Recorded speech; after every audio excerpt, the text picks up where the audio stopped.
Okay, I am back, and it's been 5 days since I made the video where I replaced all the servos, or the 2 of the 3 servos, and I had a problem. When I went to fly it, one of the 2 new servos was bad, and what it would do is when I plugged the battery in, the servo would jitter up and down like really fast, and a lot of movement. It would jitter up and down, and then all of a sudden it would move to one extreme or the other. So it would go all the way to the top of the servo movement, or it would go all the way to the bottom, and then it would freeze there. So what I ended up doing was I had to go back to the hobby store, and I had to get a replacement servo. So the guy, fortunately he had another servo, and so he put it on there for me, and I flew around the hobby shop and it was working properly. And then what he also did was, I mentioned in the other part of the video that I glued my tail boom on by mistake, and he actually managed to pull it off, and he ended up replacing my tail boom. Instead of using one of the Horizon Hobbies tail boom that comes with the wires attached, and it comes with the motor, the tail motor, and it comes with the little tail fin, and it comes with the rotor blade. Instead of buying one of those, because here in Canada it's $20, 19 something for that whole assembly. So what he did was he sold me a long piece of carbon fiber, 2mm carbon fiber rod, which has a hollow center. And he cut the wires that over here that go into the tail boom, or yeah, that go into the tail boom. So he cut these wires here, and then he cut the piece of carbon fiber rod to the right length, and he pulled off the tail motor assembly and pulled the wires through the tail boom, and then he put the wires back through the new tail boom that he made, and then he resoldered the 2 wires over here and put the heat shrink on them. So that fixed that part of it. However, when I got back home thinking that the helicopter was fixed, that the 3 new servos had fixed all my problems, it turns out it hasn't. So the only thing left that I haven't replaced, I replaced all 3 servos. I replaced the feathering spindle because mine was bent, goes between the 2 blade grips. I replaced the swash plate because I broke one of the arms. I replaced the rotor hub, which goes between the 2 blade grips, holds the blade grips. And what else have I replaced? The tail boom. I guess that's everything.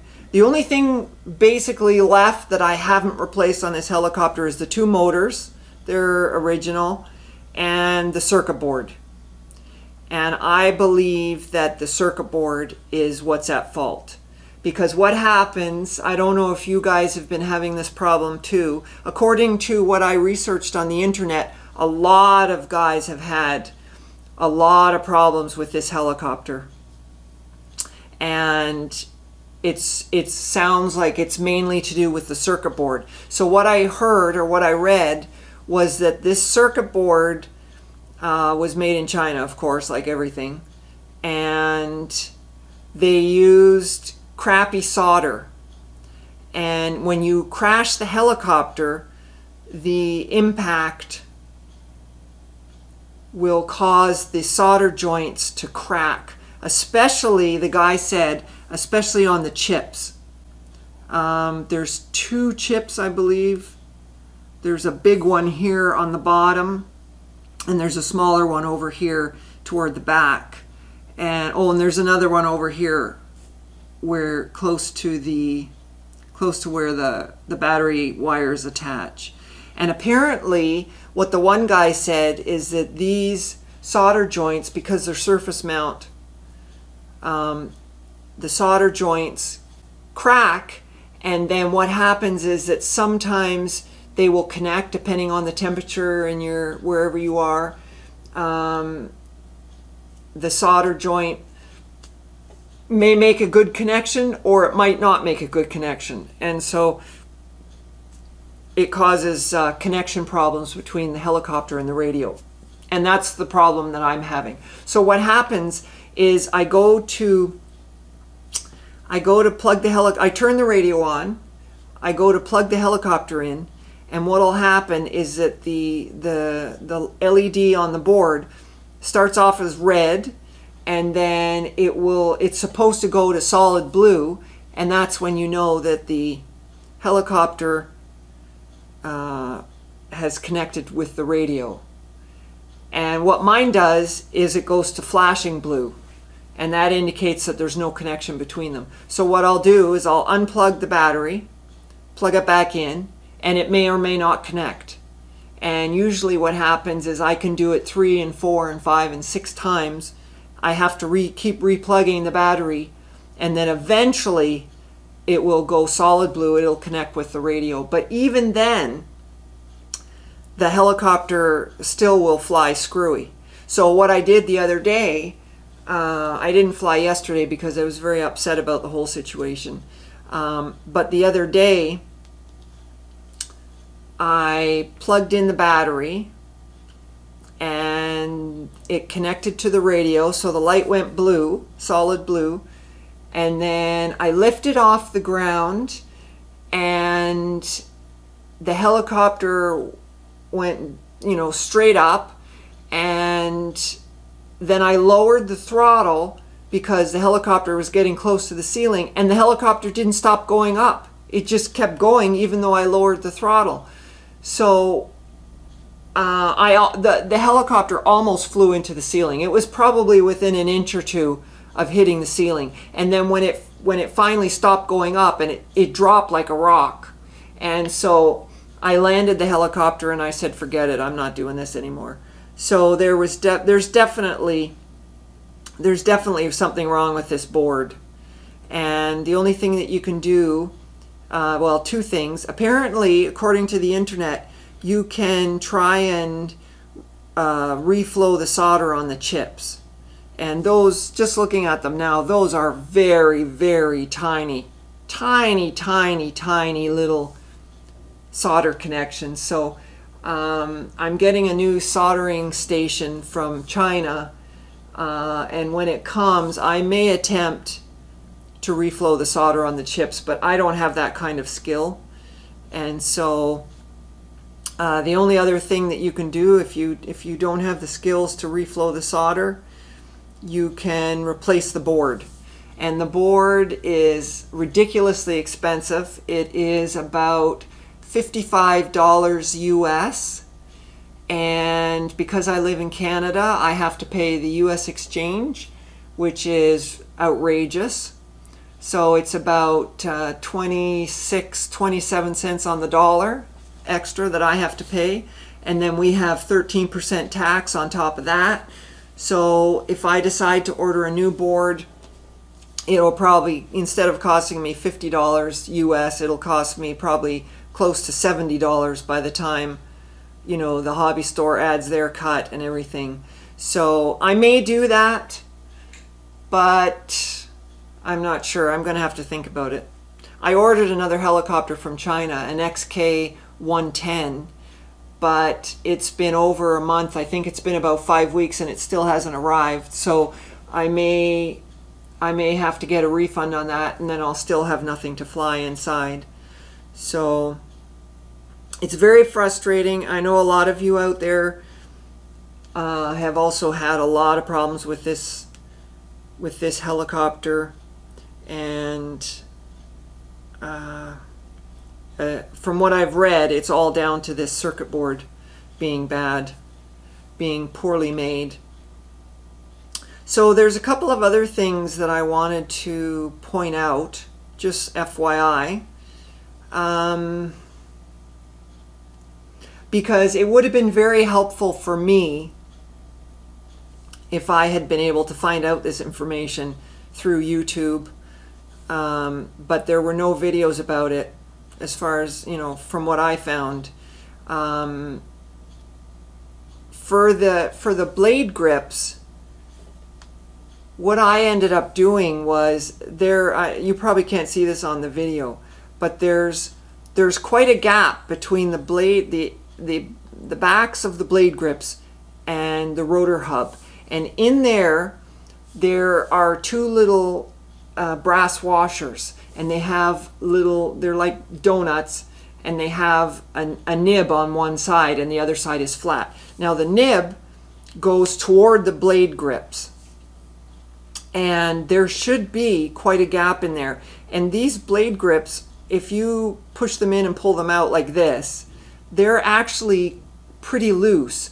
And based on all of the other helicopters that I own, this is not acceptable. You never have the blade grips loose. They always should be completely tight. So what I ended up doing was I asked that guy at the hobby store about it, and I said, aren't these kind of loose? And he said, no, they're fine. Well, I didn't believe him. So what I did was I took the two little grip wrenches that come with the helicopter, and I tightened down the spindle so that these blade grips were tight. And that's wrong. That's not how you do it, because then what happens is that these arms that come from the blade grip down to the swash plate, instead of them being perpendicular to the swash plate, they end up being tilted. And what that can do is that causes the control arm to bind on this split part here on the hub, on the rotor hub, and that's not the right way to do it. So what you actually need to do is you need these blade grips to be loose. And so what I did after I figured this out from pictures on the internet was I loosened the spindle. You probably can't see it, but it's in here. The nut is over on this side. And I loosened that nut so that these control arms going from the blade grip down to the swash plate, they need to be perpendicular. So I loosened the spindle enough so that the blade grips, these control arms, were perpendicular, and then I put some Loctite, some blue Loctite, on the spindle nut, and then I just put the nut back on. So the nut is not tightened, and it shouldn't be tightened, but you do want to have some Loctite on there so that the nut doesn't screw itself off. And as you can see, there's quite a bit of play in them, but that's the way it's supposed to be set up. Another thing that I wanted to mention is that if you end up having to, like the main gear down here is held on from the factory with a little piece of plastic, like a molded piece of plastic. And if you have to take the main shaft off, you have to take the main gear off, you have to pull off that piece of plastic, and it can't go back on. So what I did, the guy at the hobby store said, well, it's held on there with pressure, and there's nothing you can do to hold it on, so you just have to keep checking it and make sure it's tight.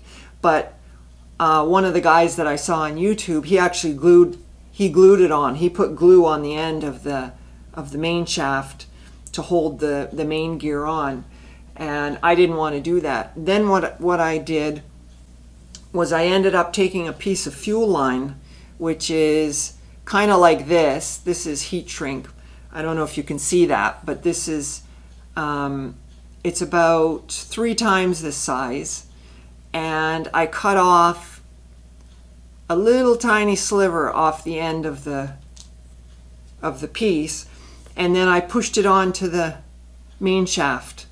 And I don't know if you can see that in the video. You probably can't. And that will help to hold the main gear on. But you still want to check that main gear, because when you grab the rotor hub like this and you pull up and down,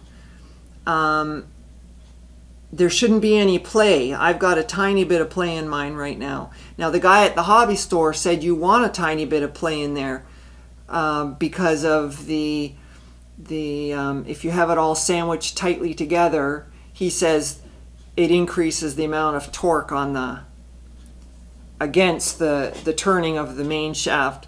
But I disagree with that. I mean, there's bearings, there's 3 bearings in there, and if you have everything pushed together tightly, then the rotation points on the main shaft are against the bearings, and that's the way it's supposed to be. So there shouldn't be any extra torque on the shaft as it rotates, because the bearings are there to allow it to rotate properly. So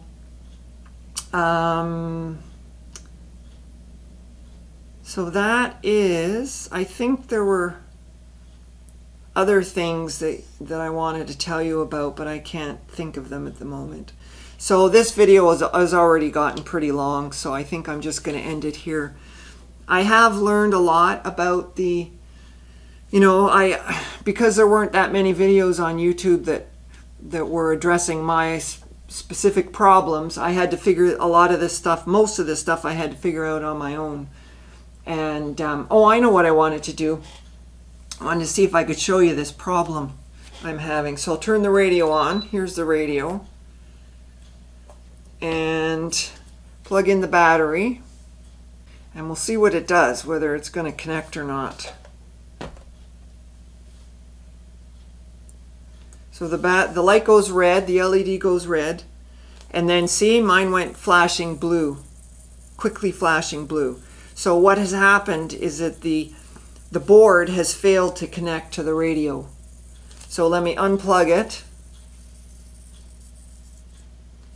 Okay, unplug it, plug it back in. And we'll see if it connects this time. Okay, so this time it connected. But lots of times, as I said, lots of times I'll have to do that procedure over and over and over. Sometimes 5, 6 times, and it won't connect to the radio. So that was 2. We'll try it again. Usually once it connects, if it connects once, then it usually will connect after that. Yeah, see, it's connected again. Of course, it's not going to work because I'm making a video, so of course it's going to work perfectly. And it connected again. Alright, so I just thought of one last thing I wanted to show you, because nobody talks about, I didn't find any video on YouTube that talked about this particular. I actually found this out, I think it was on a forum, and the guy was saying, I think people were talking about how do you know, like how do you set zero pitch? And the one guy who answered, he said, plug the helicopter in without the radio on, and the helicopter will center the servos. The servos will go to center, and that should be zero pitch. So you plug it in, and then there's no radio. So now you have a flashing blue light, which means it's not connected. And the servos, all 3 servos are now centered. And that should be zero pitch. And so if you look down your rotor blades, you look at the end of your rotor blades, they should be level. And the other tip that I found out, which I thought was really cool, a guy made a YouTube video and he was doing a review of another blade helicopter, another small one. And he said there are actually guidelines on the top of the rotor. And so each blade grip has a plastic line molded into it. And the rotor hub here in the middle also has a plastic line molded into it. And what you do is you adjust the servo arms you get the servo, you get the swash plate here as level as possible, you know, either by eye or by some other method. I just do it by eye because I don't have any other way to do it. So you get the swash plate as level as possible, and then you take a look at the top of the rotor head, and these 3 lines on the 2 blade grips and on the center hub should be they should be all lined up. And that way, you know, that's as close to 0 pitch as you're going to get. And that was a very helpful tip to me. So that way you don't have to worry, you know, about, is the swash plate level? Oh, I can't tell. And the blade grips, if you twist the blade grips like this, you'll find that there's quite a bit of play. It's a very sloppy rotor head. So you can twist the blade grips up and down, and they'll move around. So, you know, it's very, very difficult. In my experience, it's very difficult to get the rotor head, to get the swash plate completely level, and to get the blade grips completely at, you know, 0 pitch, both of them. So what you do is you go through the procedure I just mentioned, and, you know, that's as close as you can get, and there's nothing else you can do, at least not that I know of. So I hope that, I know this video has been kind of long. I try to keep them as short as possible, but there was a lot of stuff to cover. I hope that you found this video helpful, and I appreciate you watching the video. So take care, and thanks again for watching.